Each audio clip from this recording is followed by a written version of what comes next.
শাকিব খান একজন international hero. Shakib Khan আমার সবথেকে পছন্দের হিরো। আমার বেস্ট ছবি তুফান। আমার আসলে গলা একদম বসা, যার জন্য আমি এই মুহূর্তে গান করতে পারছি না। তো শাকিব খানের ছবি হলেই সবাই তার পিছনে লেগে থাকে, কপি এই করছে, তার লুকিং এই নিচ্ছে, এই কপি করছে। তো তোমরাও করে দেখাও না, কপি করে দেখাও না, কম তো দেখাওনি। তো এরকম তুফানের মতো তুফান তো করতে পারোনি। তুফানটা মনে হচ্ছে একদম তুফানি। শাকিব খানের সব ছবি আমার কাছে সবসময় সুপারহিট, তবে তুফানটা একটু ব্যতিক্রম মনে হচ্ছে। তুফানটা মনে হচ্ছে একদম তুফানি। আসলে শাকিব খানের ছবি আসলেই আমি দেখি, অন্য ছবি দেখি না তা না, অবশ্যই সবই দেখি। যেহেতু শাকিব খান আমার সবথেকে পছন্দের হিরো, যার জন্য আমি চেষ্টা করি শাকিব খান আসলে তার ছবিগুলো দেখার জন্য। আসলে আমার ফ্যামিলির সাথে আমার আসার কথা ছিল, কিন্তু ফ্যামিলির ব্যস্ততার কারণে আমি তাদের জন্য অপেক্ষা করতে করতে আমার একটু দেরি হয়ে গেছে। শাকিব খানের লুক তো এক একটাতে এক এক রকম। তুফানে একদম তুফান, প্রিয়তমায় ছিল একদম আরেক গেট আপ। আপনারা দেখেছেন এক একটা ছবিতে তার গেট আপ এক এক ধরনের। এটাই হচ্ছে আমাদের শাকিব খান।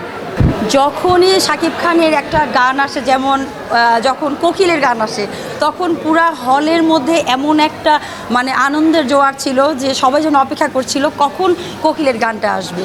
এরপরে যখন আরেকটা গান আসলো, সেটাতেও সব দর্শকরা খুবই হ্যাপি ছিল এই ছবিটা দেখে। এবং আমার মনে হয় তুফান 2 যখন আসবে, আরও দর্শক আসবে, কেউ বাদ থাকবে না। কোন গানটা ভালো লেগেছে? আমার কোকিলের গানটাও ভালো লেগেছে, আরেকটা ছিল সেটাও ভালো লেগেছে। দুইটা গানই আমার খুব ভালো লেগেছে। একটা লাইন বলতে ওই তো কোকিল ডাকে। আমার আসলে গলা একদম বসা, যার জন্য আমি এই মুহূর্তে গান করতে পারছি না। এটা তো আমি আগেও বলেছি, শাকিব খান একজন ইন্টারন্যাশনাল হিরো হতেই পারে, কিন্তু সে যেহেতু বাংলাদেশে, সেহেতু তার বিস্তারটা হয়তো আমাদের যেখানে শাহরুখ খান, সালমান খান সেখান পর্যন্ত যেতে পারেনি। তবে তাদের দৃষ্টি আকর্ষণ করছি, যেখানে আমাদের শাহরুখ খান, সালমান খান যেখান থেকে শুরু, সেই জায়গায় যদি আমাদের শাকিব খানকে নেওয়া হয়, অবশ্যই তাদের থেকে বেটার কিছু করে দেখাবে। না, বাজেট বেশি হলেই যে ছবি ভালো হবে এমন কোনো কথা নেই। এটা আমাদের মধ্যে একটা ভুল ধারণা যে বাজেট বেশি হলেই মনে হয় ছবি ভালো হবে। মেকিং, গল্প সব কিছু মিলে একটা ছবি হয়। সেখানে বাজেট বেশি হলেই যদি গল্প না থাকে, মেকিং ভালো না হয়, মিউজিক ভালো না হয়, গান ভালো না হয়, সেই ছবি তো অবশ্যই চলবে না। আর যদি অল্প বাজেট দিয়েও রায়হান রাফি যদি এই তুফান দেখাতে পারে, তাহলে আরও যদি ভালো গল্প হয়, তাহলে রায়হান রাফি কি দেখাবে, এটাই একটা প্রশ্ন। বাংলাদেশের যতগুলো ছবি আমার জন্মের পর আমি দেখেছি, অনেকগুলো ছবি তো কপি। তো সেগুলো তো এমন হিট করতে অনেকগুলোই, সবগুলো না, অনেকগুলো এরকম হিট করতে পারেনি। তো শাকিব খানের ছবি হলেই সবাই তার পিছনে লেগে থাকে, কপি এই করছে, তার লুকিং এই নিচ্ছে, এই কপি করছে। তো তোমরাও করে দেখাও না, কপি করে দেখাও না, কম তো দেখাওনি। তো এরকম তুফানের মতো তুফান তো করতে পারোনি। হ্যাঁ, খুবই ভালো লেগেছে। তার ফিগারের সাথে ড্রেস আপ খুবই সুন্দর লেগেছে, যেটা আমি গণমাধ্যমে দেখেছিলাম। তার ড্রেস আপ নিয়ে অনেক কথা হয়েছে, এপার বাংলা ওপার বাংলায়।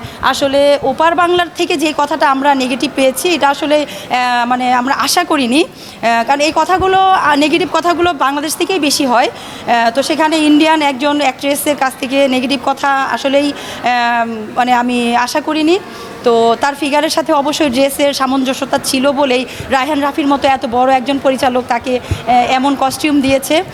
সব কিছুই ভালো ছিল, মেকিংও শুধু ভালো ছিল না, কস্টিউমও ভালো ছিল। শাকিব খানের গেট আপ একটা অন্য লুক। সে যখন দাঁড়ায়, সত্যি আমি একজন দর্শক হিসেবেই না, আমি একজন অ্যাক্ট্রেস হিসাবেও আমি ভুলে যাই যে আমি নিজেও একজন অ্যাক্ট্রেস। শাকিব খানের সাথে আমিও কখনো একটু ছবি করেছি, তখন আমারও মনে হয় যে আমিও যেন হারিয়ে যাই তার গেট আপে, তার লুকে, তার চাহনিতে, তার অভিনয়ে। আমার তো মনে হয় পারছে। এখন বাকিটা আপনারা ভালো জানেন। আসলে সব হলের সব কিছুর তো খবর আমরা জানি না। আমরা ঘরে বসে যেটুকু দেখি, যেটুকু পাই, অবশ্যই আমার কাছে বেস্ট মনে হয়েছে তুফান। আর আজকে আমি হলে এসেও আমার কাছে তাই মনে হচ্ছে যে আমার বেস্ট ছবি তুফান। আসলে এক একজনের জায়গায় এক এক রকম, কোনো আর্টিস্টকে ছোট করে দেখার মতো ইচ্ছে আমার নেই। আমার জায়গায় থাকলে আমার লুকে আমার মতো ভালো হতো। মিমি চক্রবর্তী, তাকেও ভালো লেগেছে। এক একজনকে এক এক রকম লাগবে, কারণ আমাদের সবার লুক একরকম, অভিনয় এক এক রকম, দক্ষতা এক এক রকম, কাউকে ছোট করে দেখার এখানে কিছু নেই। আমার নতুন মুভি তো চলছে, তুমি করে বলবে, আরেকটা ছবিও শেষ হয়ে গিয়েছে। সেগুলো আসলে এখন প্রডিউসারের উপরে। আমার কাজ যেটুকু করার, যে আমরা আর্টিস্ট, আমরা ছবি করব, ছবি শেষ করব, ডাবিং করব, এডিট প্যানেলে এডিট হবে। তো এরপরে এখন বাকিটা প্রডিউসারের ইচ্ছা, যেহেতু সময় এখন সাকিবের, তবে আমরা একটু অপেক্ষা করি, যখন সময় একটু ভালো হবে, সব ছবি ভালো ব্যবসা সফল হবে, তখন নিশ্চয়ই আমাদের ছবিগুলোও আপনারা দেখতে পারবেন।